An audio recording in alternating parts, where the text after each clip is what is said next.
a napejsem iz starega svetega pisma. Kako je ta človek od Boga prvič stvarjen, kako je potlej izkažen in uspet ponovljen.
Slovenski jezik, slovenska pesem, slovenska kultura. Trije stebri identitete slovenskega človeka. Spoštovani, v besedi vabim predsednika Kulturnega foruma SDS, gospoda Matjaža Lulika. Spoštovani gospe in gospodje, spoštovani gostitelji, spoštovani prijatelji. Danes želim spodbuditi k razmisleku, kako slovenski človek dojema, čuti dan reformacije in kako bi bilo vredno njegov pomen in vrednost osredotočiti v bodoče. Glede na katoliško tradicijo naše domovine, ki se od njihovih časov sporeduje še z duhom razsvetljenstva in sekularizma, ga dojemamo Slovenci večplastno. Večina prebivalstva mu pripisuje predvsem kulturni pomen, ki je povezan z utemeljitvijo našega knjižnega jezika. Vendar se izbira dneva nanaša na dogodek iz 16. stoletja, ko je dr. Luther, tako pravi legenda, s svojimi znamenitimi 95 tezami sprožil proces, ki je spremenil celotno zahodno krščanstvo, tudi rimokatoliško. Jedro je torej versko. O tem so skozi pisano besedo razmišljali številni teologi in filozofi. Prepričan sem, da ste tudi tukaj zbrani o tem veliko prebrali. Kako nas torej protestantska misel nagovarja danes tukaj in zdaj?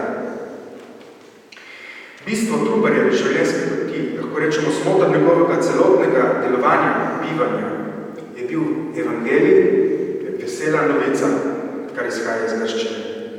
Njegov namen, kakor lahko domnevamo tudi za Lutra in druge reformatorje, ni bila ustanovitev nove vere, nove cerkve, temveč povratek k izvoru. V svojih delih uporablja izraz stara vera, stara cerkev. Osredotočen je bil torej na Kristusovo misel, ki nas vabi k rojstvu novega človeka, vabi nas k duhovnemu rojstvu. V želji doseči ta cilj, ki je možen le v osebnem odnosu z Bogom, se je drugo dobro zavedal nujnosti izobraževanja naših preljubih Slovencev. Besedo Božjo v najbolj neposredni obliki moč sprejeti. Le tako, da se ljudstvo nauči brati, zato je abecednik didaktična knjiga. Visoko kulturno vrednost ima v njegovem veličastnem delu še predvsem cerkovna ordninga, ki je povzdignila slovensko govorico na strokovno raven. Nekoliko manj znano je, vsaj do zdaj bilo, da je Primož Trubar tudi avtor prve natisnjene pesmi, kar je ravno kar zapela naša kolegica Martina. Njegov prispevek slovenski kulturi je torej nesporen. Zoral je edino v prevajanje celotnega svetega pisma, saj je vzgojil Jurija Dalmatina, ki je Slovence postavil med prve evropske narode s celotnim prevodom svetega pisma v domačem jeziku, denimo pred Švedi in tudi pred King James Version. Omeniti je potrebno, da gre za soliden prevod. Težko si predstavljamo, kako je bilo to vrstno delo možno takrat, ko je imel učenjak pred seboj le nekaj knjig, v njegovem primeru v svetopismo, v glavnih jezikih in morda še kakšen slovar, potem pa le še bogato znanje. Glede na večinsko rimokatoliško vero in glede na močen pečat sekularizma v naši domovini, si ob povedanem drznem trditi, da večina Slovencev dojema dan reformacije kot neke vrste kulturni praznik. Kulturi se tako poklonimo dvakrat v letu, če pa upoštevamo še 3. december, Prešernov rojstni dan, ko muzej odprejo vrata vse do sredine noči, obeležimo to 3-krat. Sprašujem se, ali smo toliko kulturen narod, ali pa prav zaradi primanjkljaja na tem področju poudarjamo tisto, v kar nismo prepričani. Poskusimo na to pogledati še nekoliko drugače, recimo z rahlo noto teološkega pristopa.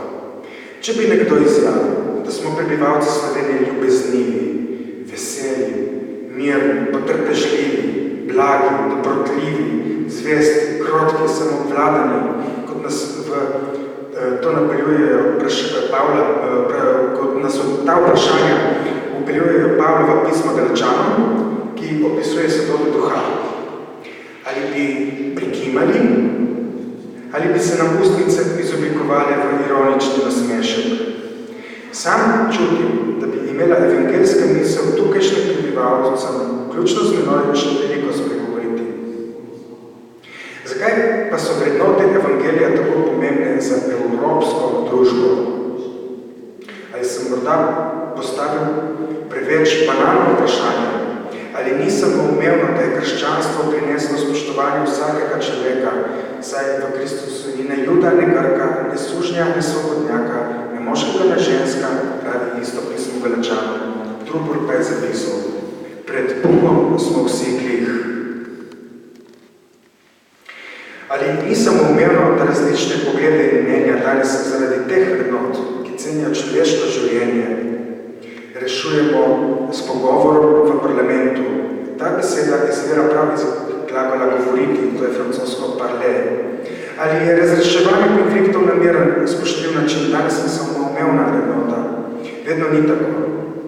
Ne gre za nekaj posameznikov, temveč za močen tok, ki je v Sloveniji kar se da podprt z državnimi mediji.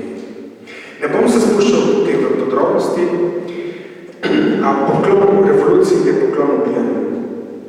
Celotna evropska dilema je danes na določeni ravni še ostrejša kot v času reformacije. Takrat se je družba ukvarjala s tem, na kakšen način naj sprejme in živi krščansko vero, medtem ko se aktualna politika Unije ukvarja s tem, koliko krščanstva sploh pripustiti na področje javnega življenja, v lažnem leporečju žal večkrat skozi pogled dvojnih meril. Po drugi strani živimo danes v počasnem času milosti, ko protestanti skupaj z brati katoliki v jezuitskih prostorih na ekumenskih srečanjih skupaj slavimo Boga. Vemo, da so bili jezuiti ustanovljeni prav zaradi nekega kontragibanja protestantizmu. Pri prevajanju svetega pisma slovenskega standardnega prevoda je na primer sodelovala kar 5 krščanskih smeri. To je tisto, kar razveseljuje Boga in neprelivanje krvi za svojo pravo vero, bodisi katoliško, bodisi protestantsko. Kako tragično je lahko dojemanje svoje vere kot edino prave, imamo priložnost videti ob aktualnih dogodkih. Po večletnih verskih vojnah so v Svetem rimskem cesarskem nečne narodnosti spoznali njeno nesmiselnost in sklenili, da se za voljo verskih zadev ne bodo več pobijali in danes sodijo od takrat ta vprašanja področje diskurza. Vodilo protestantizma zato ni protikatoliško delovanje, temveč prizadevanje Zahoda po Jezusovi poti v najbolj izvorni obliki. Tudi trditi, da se je krščanstvo začelo šele z reformacijo, bi pomenilo, da 1500 let ni bilo cerkve, česar ne more sprejeti nobena resna teologija. To pomeni, da mora vsak, ki ga zanima skrivnost, spoštovati tudi tradicijo. Poudariti je še potrebno, da protestantizem ni predstopnja ateizma, kot dojemajo to nekateri razlagalci filozofskih razprav. Kristjane vseh smeri druži ljubezen do resnice. Sodobnemu človeku se ob njeni omembi prš porodi Pilatovsko vprašanje, kaj je resnica. Razsvetljenska dediščina jo razume kot skladnost pojma stvarjo, krščansko-judovska tradicija pa z njo govori širše, predvsem imam v mislih etično razsežnost. V krščanskem miselnem svetu je veliko preveč pričastna, da bi lahko popolnoma zaobjeli v pojme. Tako nam jo opiše razobjete simbolom jezdeca, ki ima napisano ime, a tega imena ne pozna nihče, le on sam. Jezdec ima okrnjen plašč, ki je bil na močno krvi, kar simbolizira Kristusa. Ime mu je Božja beseda. Ta odsek nam govori, tako razumem, da nobenem ni dano dojeti vseh globin modrosti in da dojemamo resnico pač toliko, kolikor nam je dano, kar nas nedvoumno vabi k zdravi ponižnosti in medsebojnemu spoštovanju. V skladu z Jezusovimi besedami lahko z gotovostjo utrdimo le eno. Če želimo slediti Bogu, moramo ljubiti bližnjega, kakor samega sebe. Biti kristjan ne pomeni enkrat na leto jesti šumko s hrenom in nato mazati svojo dušo z lažjo, prevarami, sovraštvom, nepriljivostjo, ljubosumnostjo, jezo, častihletem, strankarstvom, nevoščljivostjo in malikovanjem najrazličnejših iluzij sodobnega človeka. Po Svetem pismu so to dela mesa, to je tistega dela človekove duše, ki je ločena od Boga, iz česar izhaja iz grške besede saks. Ali smo prelahkotni, če trdimo, da izvira te nečeznosti iz strahu pred smrtjo? Močna kot smrt pa je po visoki pesmi ljubezen, zaradi katere se je sam Bog ponižal do sramotne smrti na križu in sicer prav zato, da je premaga. Kot pravi Janezov zapis, Bog je namreč tako ljubil ta svet, da nihče, da je dal svojega edinega sina, da nihče, kdo veruje vanj, se ne pogodi, temveč ima večno življenje. Sledilce Kristusa si predstavljamo ljudi, ki zjutraj preberejo poglave iz Biblije, največkrat kakšen psalm ali pregovor ali odsek iz Nove zaveze, si z molitvijo blagoslovijo dan, zvečer se pa skozi pregled dneva vprašajo, kako so ga preživeli v skladu z duhom dobrega. Branje Svetega pisma sem namenoma umestil v jutranje ure, saj tudi zajtrkujemo zjutraj. Človek namreč po evangeliju ne živi le od kruha, temveč od vsake besede, ki prihaja iz Božjih ust. V tem opisu menim, da ni nič takega, če se ne bi sprejel tudi rimokatolik. Menim, da ne bo tudi pretirano, če trdim, da je taki podobi kristjana pripomogel protestantski duh, ki je s prevajanjem osrednje krščanske knjige omogočil ljudem neposreden stik z izvorom nauka v njihovem domačem jeziku. Le kaj bi se govoril Primož Trubar Slovencem danes? To lahko le delno domnevamo na podlagi rekonstrukcije njegovih zapisov. Pesnik Kocijančič, ki si je v svoji zbirki Primož Trubar zapuščal Ljubljano in sposobil njegov glas, nam govori. O, družina, raztrgane vezi mesa, mreža žil, ki nas vlečeš k zemlji, sile kri, ki se bo hmalo posušila, ali pa si barka, na katero nas krcov je namen, da ne bi ljubili le z besedo, ampak se kot ptice v jati skupaj dvigali, dokler ne bomo trzali v tujih sanjah, v novem organizmu, kot izdolbeno srce, za zemeljske oči pretemno, drug drugemu rešitev. Hvala lepa.